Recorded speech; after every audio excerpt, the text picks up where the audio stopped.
Goodluck Jonathan Part 2. At this point, Goodluck Jonathan is contesting for re-election for a second term of 4 years in Aso Rock, Nigeria's seat of power.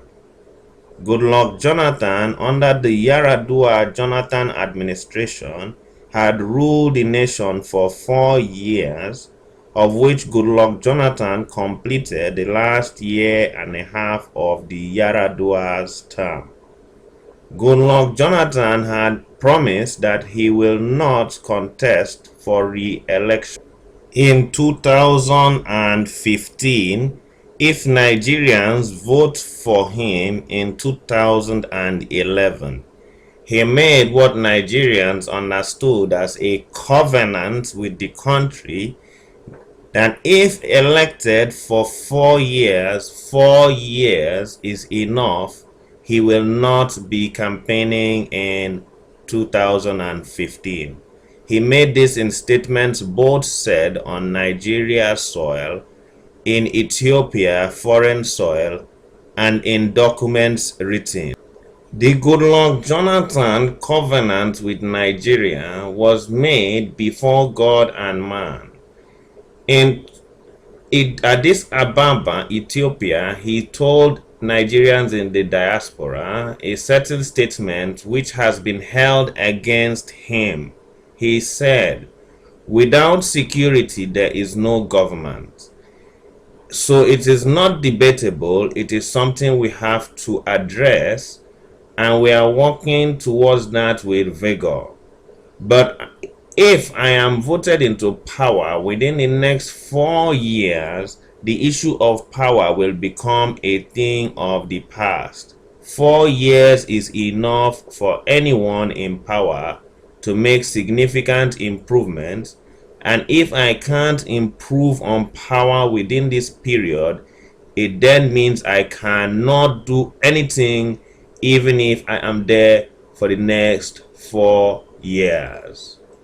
Goodluck Jonathan further said, while answering questions on diaspora voting, he promised that Nigerians in the diaspora will be voting by the year 2015. Even though, he said, I will not be running for election. This has later been violated and has been a reason why Nigerians turned their backs on Goodluck Jonathan. As we said in part 1, the Goodluck Jonathan administration is known for corruption, lies, and debt. So while Goodluck Jonathan was contesting for re-election, there was the Abuja bombing on Independence Day, which had manned terror group which Goodluck Jonathan, according to United States Stratford documents, is a patron of, claim responsibility. Goodluck Jonathan, however, gained maximum distrust from Nigerians because he exonerated MEND of the Abuja bombing, even though MEND had announced that they were responsible for it. Goodluck Jonathan immediately came out and said they did not do it, in spite of him not yet having any investigative report from the Nigerian state security. At this point, Goodluck Jonathan started becoming a insulted Nigeria's president. Henry Oka, the Nigeria's leader of the MEND terror organization, had told Nigeria that Goodluck Jonathan, Henry Oka, the leader of MEND, confessed to Nigeria that Goodluck Jonathan masterminded the Abuja Independence Day bombing, which was one of the first main acts of terror bombing in Nigeria's history, and that the president of Nigeria not only masterminded that bombing, but also masterminded another bombing that gained sympathy for him in his home state in Bayelsa, and that the president had begged Henry Oka to tell mend people not to take responsibility because Goodluck Jonathan wanted to inflame tensions to promote sectarian strife and hatred of peoples in Nigeria, especially the North, to use this as a tool to gain electoral victory in 2011. According to historians, this was the time that the divide between Nigeria became almost irreparable because Goodluck Jonathan intentionally used all instruments in his office as president to stoke ethnic strife and hate within the nation. Henry Oka was sentenced to jail in South Africa for making these confessions and locked away. He remains the only terror leader in the history of Nigeria who has ever been locked up for terror-related offenses. Goodluck Jonathan thereby earned himself a title. He became known as the most cursed president in the history of Nigeria and in the entire world. When Nigerians Google most cursed president on Facebook, what they see is Jonathan, the most cursed president on Facebook since 2012. Jonathan sets world record, becomes the most cursed president in history. In fact, by August of 2012, Goodluck Jonathan himself admitted that I am the world's most criticized president. Corruption became the symbol of Jonathan's presidency. After Jonathan had realized that he was unable to lead Nigeria properly, he opened up the gates to corruption and allowed all kinds of people around him to loot money because he probably felt, as experts say, that if he can create a lot of billionaires, they can buy him victory again. Corruption and corruption scandals started to pour in the nation, including the Malibu oil scam, which said private firms owned by people close to the president were involved in over $1.1 billion scandal. There were too many incidences of massive corruption, police pension scam, oil subsidy scam, kerosene subsidy scandal, aeroplane scandal, all in the range of the tune of billions and billions of dollars. In fact, no administration in the history of Nigeria had a record like Jonathan. The United States had to come out and say that corruption was massive under President Jonathan, whose administration has now been known as administration of pathological lies and massive looting. In January of 2012, as a New Year's gift, President Jonathan suddenly removed fuel subsidy, which was never really there, but that is a long story, too long for this documentary.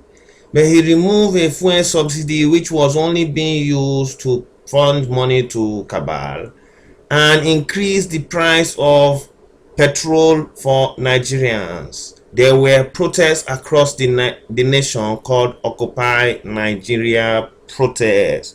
Nigerians said Goodluck Jonathan must go, and even though he had invested in creating divide between Nigeria, Nigerians were known to come together at this time because the people realized that the president was not going along with the nation, and that the nation had been divided into a rich cabal and a poor cabal. This was the time President Jonathan announced to the nation that he was under the control of the cabal.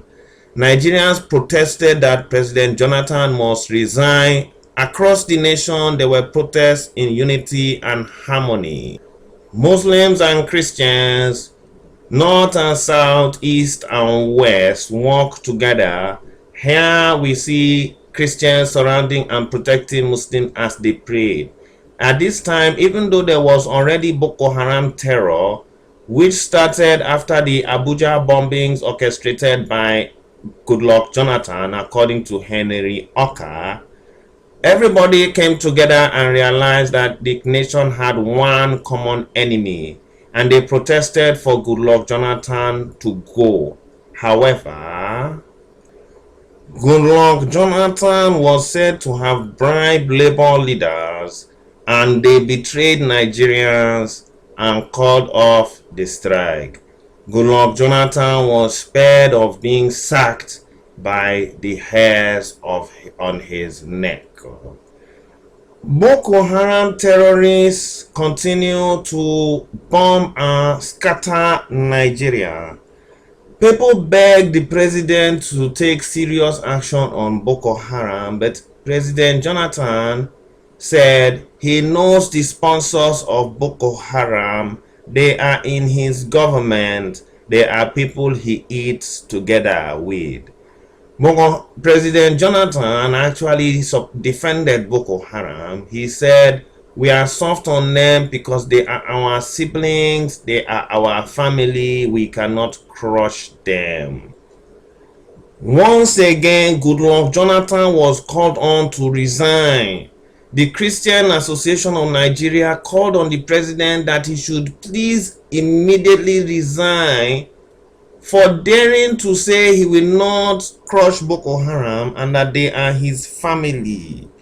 In fact, at this stage, people were begging the President Jonathan to list Boko Haram as terror organization, to allow America to list them as a foreign terror organization, but Goodluck Jonathan was shielding the terrorists along with his chairman of the People's Democratic Party, PDP, Bamanga Tukur. Bamanga Tukur, a very, very good friend of the president, who the president struggled to keep in office, said, "Boko Haram are fighting for justice. Boko Haram is another name for justice." This statement, of course, and the statement of the president got Nigerians very, very angry. They said, how can their leadership be promoting Boko Haram like this? For these statements, seeing the way the president and his men were sponsoring Boko Haram, Femi Fani-Kayode, a former aviation minister of Nigeria, said that for president of Nigeria saying they, Boko Haram, are our siblings, that he is weak, cowardly, sad, and a confused man. When the first episode of a Boko Haram type of group came about, headed by Muhammad Yusuf, President Jonathan's predecessor, Musa Yar'Adua, was known to have dealt with them harshly, brutally, without mercy, and instantaneously, killing all of them, including their leader, extrajudiciously, and bringing peace to Nigeria. Nigerian experts say that President Jonathan was part of this administration, that why did he not learn from this? Maybe he was not happy with how Umar Yar'Adua dealt with Boko Haram 1. The next Boko Haram that came under support of the Jonathan administration and their military chiefs left death across the nation, which became the legacy of his administration, with thousands killed, millions displaced, several abducted and raped across the country. Goodluck Jonathan's administration has been known for terror and death.